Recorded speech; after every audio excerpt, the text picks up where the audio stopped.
क्या है topic? Evolution in plants.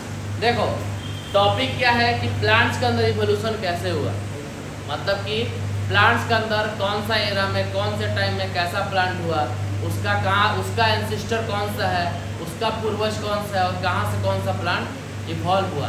इससे रिलेटेड इस चार्ट से रिलेटेड, ये चार्ट किसका है? इवोल्यूशन इन प्लांट का है। ये पैलेयोजोइक एरिया है, ये मेसोजोइक एरिया, ये सीनोजोइक एरा है, ये टाइम है। अब पैलेयोजोइक एरा में कौन कौन सा प्लांट हुआ, मेसोजोइक एरा में फिर कौन कौन सा प्लांट हुआ, सीनोजोइक एरा में फिर कौन कौन सा प्लांट हुआ, उसमें उसके अंदर कैसा डिवीज़न हुआ, ये हम लोग को पढ़ना है। अब मान लो पैलेयोजोइक एरिया को 4 एरा में बांट दिया, मेसोजोइक को 3 में बांट दिया और सीनोजोइक को 2 में बांट दिया। अब उसके अंदर कौन सा प्लांट आ रहा है, ये उस प्लांट के एंसिस्टर का नाम है, पूर्वज का नाम है। तो किससे कौन सा प्लांट इवॉल्व हो रहा है वो सब हम लोग को जानना है, यही इवोल्यूशन ऑफ प्लांट में जानना है। इससे जनरली एमसीक्यू नीट में पूछ सकता है या बोर्ड में भी पूछ सकता है। पूछ देगा कि ये पिसलोफाइटोन जो एंसिस्टर है, इससे कौन कौन सा प्लांट इवॉल्व हुआ, ठीक, या हमारा क्लोरोफाइटिन और ट्रेकोफाइट के बीच से कौन सा प्लांट इवॉल्व हुआ, या कौन सा प्लांट इससे एंसिस्टर, इसका एंसिस्टर कौन है, तो ब्रायोफाइट। या पूछ देगा ब्रायोफाइट का एंसिस्टर कौन है, किसके बीच में आता है, तो इन दोनों के बीच में आता है। या पूछ देगा कि सीनोजोइक एरा का कौन सा प्लांट है, उसमें मान लो ब्रायोफाइट दे दिया, हैबेसियस दे दिया, या कॉनिफर दे दिया, साइकेड्स दे दिया, तो ब्रायोफाइट में टिक लगा के आ जाओगे। अगर एग्जाम में क्वेश्चन दे दिया कि पैलेयोजोइक एरा में जो हमारा एब्जॉर्सेंट लाइकोड्स है वो किस एरा में आता है, अब 4 ऑप्शन दे दिया, तो चारों में से पर्मियन में आता है, वो आपको पता रहेगा तब ना टिक लगाओगे। तो ऐसे करके क्वेश्चन दे सकता है, ठीक। इसको याद करने का एक ही चीज़ है, इसको आप लोग ट्रिक से ही याद कर सकते हैं, और कोई इसमें ऊपर वाला और कुछ बोर्ड के आपको पिला नहीं देगा। तो देखो ये क्या है, पीएमसी, जैसे पीसीबी पीसीएम होता है ना, तो इसको पीएमसी याद कर लो। पीएमसी का मतलब ये एरा दिखा रहा है, पैलेयोजोइक, मेसोजोइक और सीनोजोइक एरा हो गया लाइन से। पीएमसी सबसे नीचे पैलेयोजोइक, मेसोजोइक और सीनोजोइक। जो पैलेयोजोइक है उसको फिर घटते क्रम बढ़ा दिया, 4 3 2, 4 3 2। तो पैलेयोजोइक के अंदर कितना डिवीजन है, 4, मेसोजोइक के अंदर 3, सीनोजोइक के अंदर 2। डिवीजन क्लियर हो गया। एग्जाम में अगर पूछ भी दे कि पैलेयोजोइक कितने एरा में डिवाइड करता है, तो 4 में। अगर पूछे मेसोजोइक तो बीच में होगा 3 में। अगर पूछे सीनोजोइक तो सबसे ऊपर होगा, पीएमसी मतलब सबसे कम 2। अब ये जो पैलेयोजोइक 4 एरा में डिवाइड किया, उस चारों का नाम याद करना है। मेसोजोइक 3 में डिवाइड किया, उस तीनों का नाम करना है। जो 2 में डिवाइड किया उस दोनों का नाम करना है। तो इसको एक कॉमन ट्रिक है, क्या है कॉमन ट्रिक, कि सीलू देव से क्रैप की परमिशन ले ले। मतलब कि मान लो सीलू कोई लड़की है, वो देव से क्या कह रही है, उसकी एक दोस्त बोली कि तुमको कार्ब खाना है। कार्ब का मतलब क्या होता है, कार्बोहाइड्रेट, वही होता है ना, कार्ब का मतलब कार्बोहाइड्रेट खाना है, मतलब उसको शुगर से रिलेटेड कोई सामान खाना है, मीठा सामान कोई खाना है। तो वो लोग बोलता है ना भाई, मान लो किसी को डायबिटीज़ हुआ है तो वो क्या कहेगा, भाई थोड़ा घर में किसी से परमिशन ले ले तब खाएगा। या सुनो, मान लो कोई एजेड, कोई मदर फादर हैं, बूढ़े हो गए हैं, तो अगर कोई उनको कुछ खिलाता है तो जनरली बोलते रुक जाइए, हम अपने बेटा से पूछ लें कि हम खाएंगे कि नहीं खाएंगे। तो उनका बेटा बताएगा हाँ खा लीजिए मिठाई, कोनो बात नहीं है, ऐसा कुछ। तो मान लो भाई सीलू है, उसको मान लो कार्बोहाइड्रेट, उसको डायबिटीज़ हुआ होगा लेकिन उसको मीठा सामान खाना है, कार्ब खाना है। तो सीलू अपने हस्बैंड, मान लो उसका हस्बैंड देव होगा, तो सीलू देव से कार्ब की परमिशन ले ले। मतलब सीलू देव से क्या कर रही है, कार्बोहाइड्रेट खाने का परमिशन ले रही है, ठीक। तो उसकी जो दूसरी दोस्त थी वो बोली परमिशन लेने की क्या जरूरत है, तुम थोड़ा ट्राई करो क्रैटेशियस खाने का, ट्राई करो जरा सा क्रैटेशियस खाने का। तो सीलू उसको क्या बोल रही है, थैंक यू। तो कोई सामान दे तो थैंक यू बोलेंगे ना भाई, अच्छा तो यही बात है कि कोई आपको कुछ दे तो थैंक यू बोले, ठीक।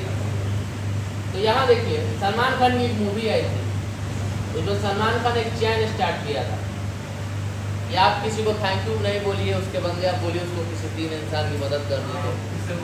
हाँ, ये बहुत अच्छी चीज़ थी, लेकिन ये चैन अब तक चालू बहुत कम लोग किया या किया ही नहीं, उनको समझ में नहीं आता, लेकिन ये अच्छी चीज़ थी, ठीक। थैंक यू बोल के एहसान उतारने की जरूरत नहीं है, 3 लोगों को मदद कर लीजिए।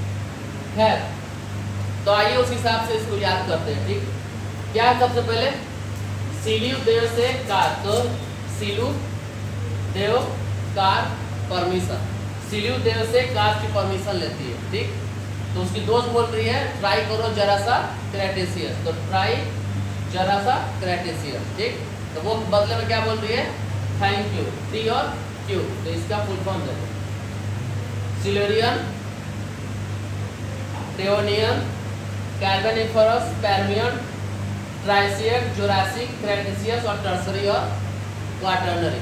ठीक, मतलब ये आपको अगर थोड़ा बहुत अगर ये याद रहेगा कि भाई सिलु देव से कार की परमिशन मांग रही है, ये चारों किसके अंदर आ रहा है पैलेजोइक के अंदर आ रहा है। तो एग्जाम में अगर इससे रिलेटेड कुछ भी हेर बदल करेगा तो आपको पता रहेगा ना किस कंपनी, ये किस एरा का कौन है। अगर रहेगा एग्जाम में पूछ लिया जोरासिक दे दिया, पूछा किस एरा में जोरासिक आ रहा है, तो जोरासिक किस में आएगा मेसोजोइक में आएगा। अब आप याद किए हो सिलु देव से परमिशन क्राफ्ट का मांग रही हो, तो चारों नीचे चला गया। अब क्या है जरा सा क्रेटेशियस ट्राई करो, तो ये जरा में जे आया, जोरासिक आया, किस में आ रहा है ये, तो बीच वाले में आ रहा है, तो मेसोजोइक में आ रहा है। और थैंक यू सबसे लास्ट में चला गया टर्सरी और क्वाटरनरी। ये क्लियर हो गया, ये नाम क्लियर हुआ ना, नाम क्लियर हो गया। अब ये हो गया एरा, एरा के हिसाब से डिवीजन हो गया। अब किस एरा में कौन सा प्लांट आएगा वो याद करना है, किस एरा में कौन सा प्लांट आएगा ये याद करना है, ये थोड़ा सा याद करना होगा। क्वाटरनरी और टर्सरी में एंजियोस्पर्म, मोनोकॉट और ब्रायोफाइट्स आएगा। जो क्वाटरनरी है उसमें क्या आएगा एंजियोस्पर्म, और टर्सरी में क्या आएगा मोनोकॉट्स और ब्रायोफाइट्स आएगा। क्रेटेशियस में क्या आएगा, तो यहाँ से याद कर लोगे ये इसको DGSG इन क्रेटेशियस पीरियड, DGSG इन क्रेटेशियस पीरियड। DGSG का मतलब क्या होता है, तो क्रेटेशियस पीरियड में देख लो, D का मतलब डाइकोटिलेडोन, G का मतलब जिंकोस, S का मतलब एस्फेनोसोफाइट्स और G का मतलब जेनेटिक्स। ये प्लांट्स का क्या है, प्लांट्स का इवोल्यूटरी फेज है। प्लांट इस फेज से उठ के हमको इस फेज से मिला है। तो जो आज हम लोग एंजियोस्पर्मिक प्लांट देख रहे हैं, ब्रायोफाइट्स देख रहे हैं, वो इसी सब का, ये सब उसके पूर्वज है। जैसे हमारे पूर्वज के बारे में हम लोग पढ़ेंगे लोग मंडे को लेक्चर में, लेकिन आज प्लांट्स के लेक्चर में देख लो, तो यही चीज इसमें दिखा रहा है। नेक्स्ट क्या है, अगर जुरासिक हो तो जुरासिक का मतलब जनरली हम लोग किस चीज़ से जानते हैं, डायनासोर से जानते हैं। जुरासिक का मतलब कि जुरासिक एरा में डायनासोर हुआ, वैसा ही नहीं जानते हैं। तो इसमें यही है कि डायनासोर जो है वो हेलिको एफसीसी के पेड़ पर चढ़ रहा है। हेलिको एफसीसी का पेड़ क्या है, इसका फुल फॉर्म क्या है जुरासिक में, हेलिको का मतलब हर्बेसियस लाइकोपेड्स, फॉर्न्स, कॉनिफर्स और साइकेड्स। ठीक, ये किसके अंदर आएगा, जुरासिक के अंदर आएगा ये। वैसे ही और ट्राइसिक का मतलब क्या होता है, ट्राई करना है, उसमें ट्राई किया गया, कोई प्लांट का उसमें नाम नहीं मिला है, तो ट्राइसिक नील रहेगा।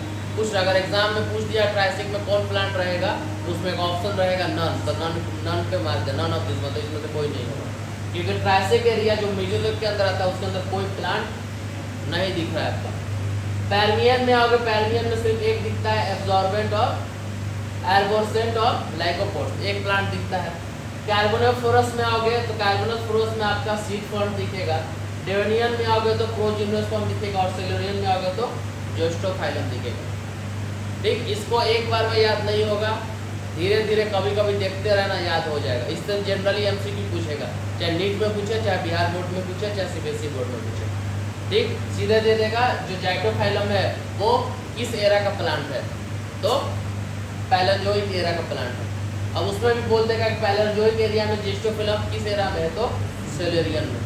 तो यही ऐसे करके क्वेश्चन रहेगा, ऐसे करके आपको याद करना पड़ेगा। अब ये जितना प्लांट है उसके एंसिस्टर का ये नाम है, मतलब उनके बाप दादाओं का नाम है। तो किस बाप दादा के नाम से कौन सा प्लांट इवॉल्व होगा, तो देखो अगर पूछे ये क्या है, क्लोरोटकिया रैनिया सिलेगी। ठीक, मान लो क्लोरो एक लड़की का नाम है, आजकल कुछ भी नाम आ जा रहा है तो क्लोरो भी हम नाम रख दिए, कौन सा हाल है।